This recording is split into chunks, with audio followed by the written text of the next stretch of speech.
What up, nation? Welcome to another edition of the WiseTake MLB DFS Wise Stream. CK013 here. You can find me on Twitter at CK_013. And I, of course, am from the WiseTake Nation, which you can find on all the social media platforms listed above, directly at WiseTake.com. If you're looking to take your DFS game to the next level, we are a premium DFS content provider as well as a DFS community designed to help make you a better DFS player. Go check us out. Day Pass is available at WiseTake.com. That being said, if you're new to this channel, welcome. You've come to the right place with some free fire DFS content, so make sure you subscribe, hit the notifications bell, and don't miss out on any of the free content we put out. Currently covering MLB DFS slates Monday through Friday, meaning we stream live Sunday night through Thursday night, making this the last show of the week. So make sure you tune in. Pat Bush, what's happening, bro? Says, what's up, CK? I bet you're ready for the weekend. Any plans? No plans. This weekend, just got to get some shit. I'm all, taking care of the house. That's, got some cleaning to do and all that shit. A lot of crazy ass weather in Jersey, man. Today was wild. Tornado watches, tornado warnings, like all throughout the day. Tornado watches, tornado warnings. I think there was a few tornadoes that touched down in New Jersey. Not by me, luckily, but it's wild, man. And now, as the weekend approaches, got some shit I gotta do, man. Got some shit I gotta clean. Got some rooms I gotta figure out, sort out. So that's what my weekend's looking like. Nonetheless, I am still ready for the weekend. For sure, man. It's been quite the week. Just to continue my saga of epic blunders. This makes I think 3 days in a row where I did something stupid. The early slate for Thursday. I'm not gonna do this every time I do something stupid because it'll be something every time. But I will say, the blunder of the day today was on the early slate. Set a few teams, 3 teams the night before. Those teams, one of them was a Rays 5-man against Cole. Another one was a Rays 3-man against Cole, both with Austin Meadows. And who double donged, if you don't know. And I found a way to get rid of both teams about 20 minutes prior to lock. So that's how this week's gone. So yeah, I'm ready for the weekend. I'm ready for the new week. Pat Bush asks, what do you think about the big trade, Scherzer to the Dodgers? Man, that was a blockbuster and a half, man. Scherzer and Trey Turner. My understanding is Turner will play second because Seager is about to come back. And now you got Max Scherzer to replace Bauer, who probably won't pitch for a while, if ever. So, I mean, that was just damn. And my understanding is it was up to Scherzer, right? Because he has a no trade clause. So I think ultimately he had the final say, and he probably said, I got an opportunity to go with Trey Turner, so I have a guy I'm familiar with already, going to play for the LA Dodgers, World Series champs, all that shit. So yeah, I totally understand. If you're gonna be a rental, why not go to a team that's World Series contender? I mean, not just playoff contender, World Series contender, right? So it's pretty epic. It almost feels like it's cheating, but they did lose Bauer, who they signed in the offseason. So I guess it's all right. I was kind of hoping he was going to go to the Padres because I secretly root for the Padres as far as West Coast teams go. But monster moves, man. Waiting for my Mets to do something. I'm hearing Zach Davies and Chris Bryant. Keep Zach Davies. But I gotta speak to the analytic department of the Mets. I gotta speak to them and see what the fuck is going on, man. There's a lot of DFS players out there that could probably provide some insight. Insight, that's it. Don't take it any further than that. Don't take it any further than that, man. Insight, that's it. On analytics. At least from our perspective, right? Anyway, we've got a massive Friday night slate to break down. So we'll go ahead and jump right in, starting with top pitchers, as always. Lance Lynn. We know Cleveland got rid of Cesar Hernandez, making their lineup that much worse. Lance Lynn should be pretty popular in cash games. Corbin Burnes has the best numbers on the slate, but I think that people could elect to go with Lance Lynn because of the opponent. Corbin Burnes playing Atlanta, Lance Lynn playing Cleveland. So I think that people will more likely click Lance, or at least maybe the margin will be closer than you would think it would be, considering how much better Corbin Burnes' number is. I do like Corbin Burnes against Atlanta. I know Atlanta is a tough offense. They got Jock Peterson. They made some moves. But at the end of the day, they still have a 24.8% strikeout rate against righties. So I'm cool with that. Chris Bassett, I guess we can discuss. His numbers are solid enough. Playing the Angels. One thing about the Angels, as good as they've been offensively, that they have been striking out a pretty decent amount lately. So we'll put that out there. Not the biggest Chris Bassett fan. I was a little disappointed, man. I thought he was going to be a little better than what he's turned out to be. Kevin Gausman's very interesting. He plays Houston in a game with a very low total. Obviously, Houston is one of the toughest teams in the league to strike out, but it can be done. We did see, I forgot who it was, but a couple pitchers recently do really well against them. Gausman, however, hasn't looked so great himself. And according to his batting average balls in play at 224, he could have some regression coming, at least in terms of the balls put into play. Nonetheless, his numbers are still solid. One of the top pitchers on the slate in terms of numbers alone.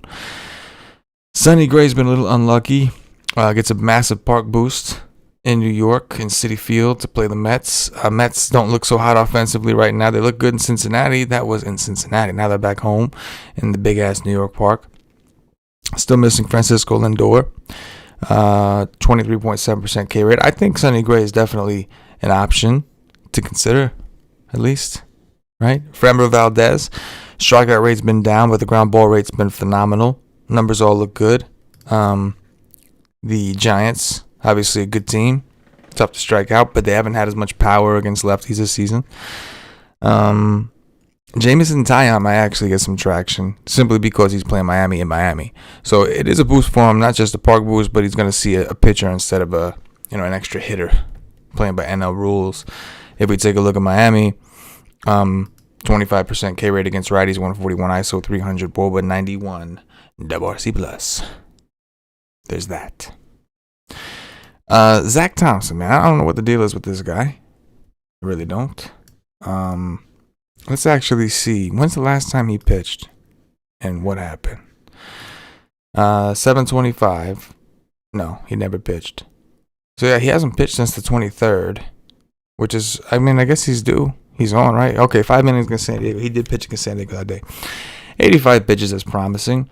And the reason I bring this up, now we want to see what the Yankees lineup looks like. We're expecting Anthony Rizzo to be there. Maybe Joey Gallo. So things can get a little bit more difficult. But in generally speaking, I'm a fan of Zach Thompson. Jose Barrios. We like him better at home. He's not at home. He's on the road. There's also a lot of talk about him being traded. Playing St. Louis in St. Louis is a decent park for pitching. St. Louis is not the most threatening offense. An 88 WRC plus, 299 WOBA, or 154 ISO, but the 22.2% K rate. Very pesky, if you will. Barrios is cheap, though.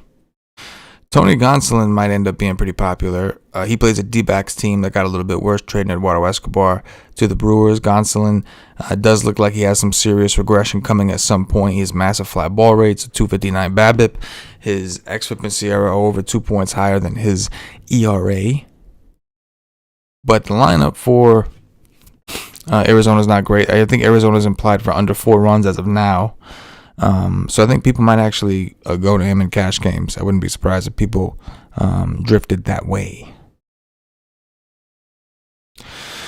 Logan Gilbert, we don't know for sure if he's here.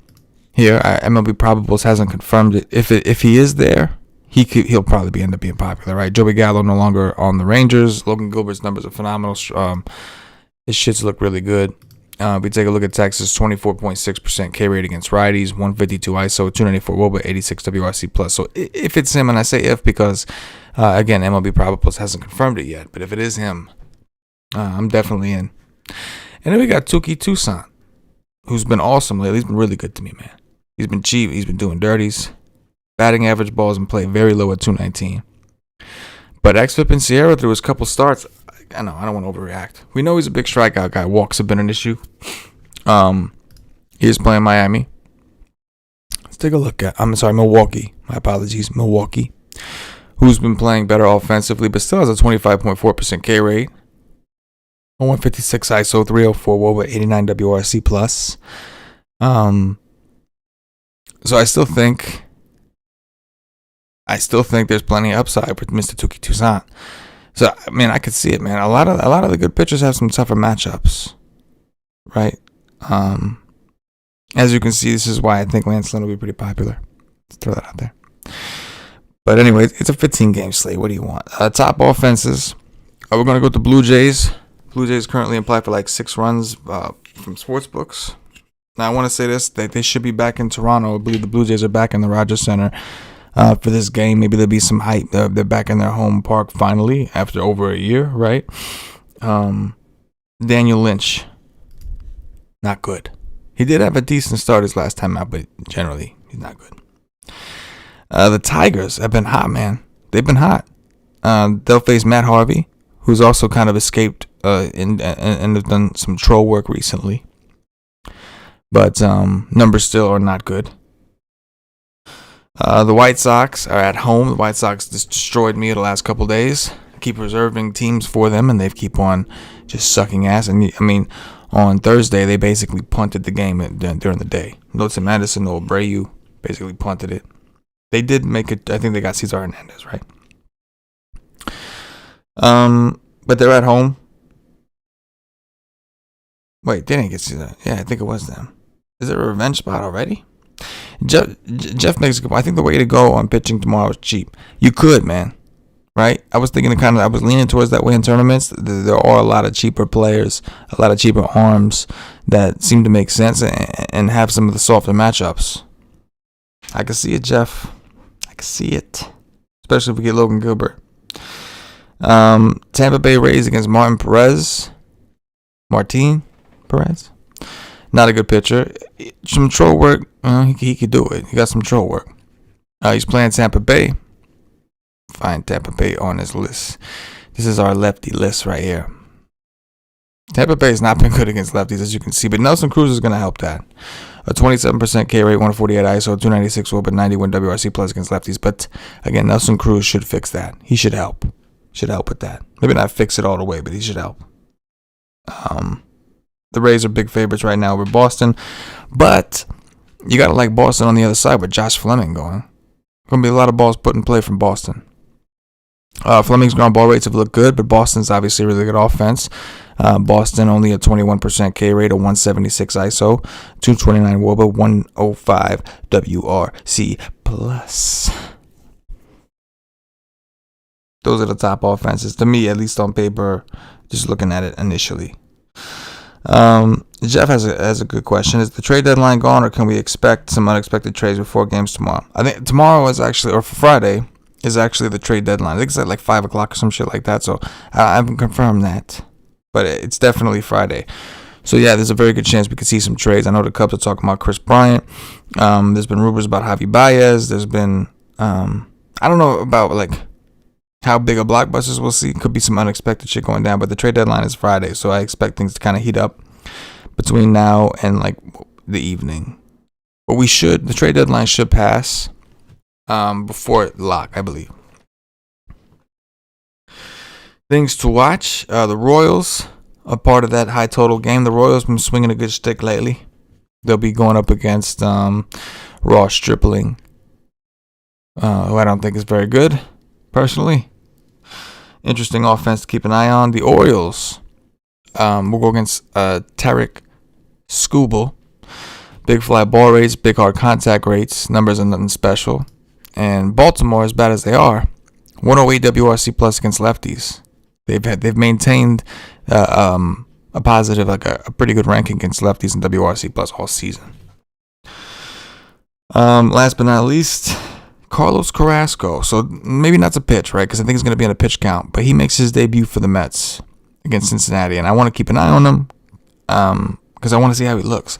I know his first rehab start, they gave up like 3 home runs and got crushed. But apparently he had a 1 or 2 really strong bounce back starts. Only went like 3 innings, I think. So again, I would assume there's going to be some sort of limitation on him. So we don't know if we want to play him, obviously. But keep an eye on his form. See how he does at Owen City Field for future reference. Dog watching, we're out of here. I'm going Nelson Cruz, number 1.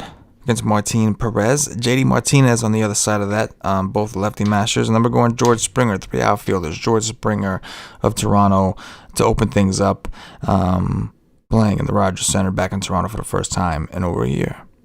And that, ladies and gentlemen, is going to do it for this edition of the MLB Wise Stream for this week of the MLB Wise Stream. Don't forget to check us out at WiseTake.com. I'll be writing my core plays article, and we obviously do that through the weekend. Sunday is the only day we don't do the articles and the sheets. We do projections and all that shit. We do the projections and all that shit, but me and Paulie cover through Saturday. So you can catch our stuff there. Articles, and Paulie did his dirt sheet, all that shit. But Paulie D's still on the roll, man. Ever since he won that 35 G's, he's been on a roll. Anyway, appreciate those of you out there. Appreciate those of you hanging out with us. Appreciate those of you watching after the fact. For myself, the entire WiseTake Nation, you have yourselves a mother effing good weekend, and do thy dirty, and good luck.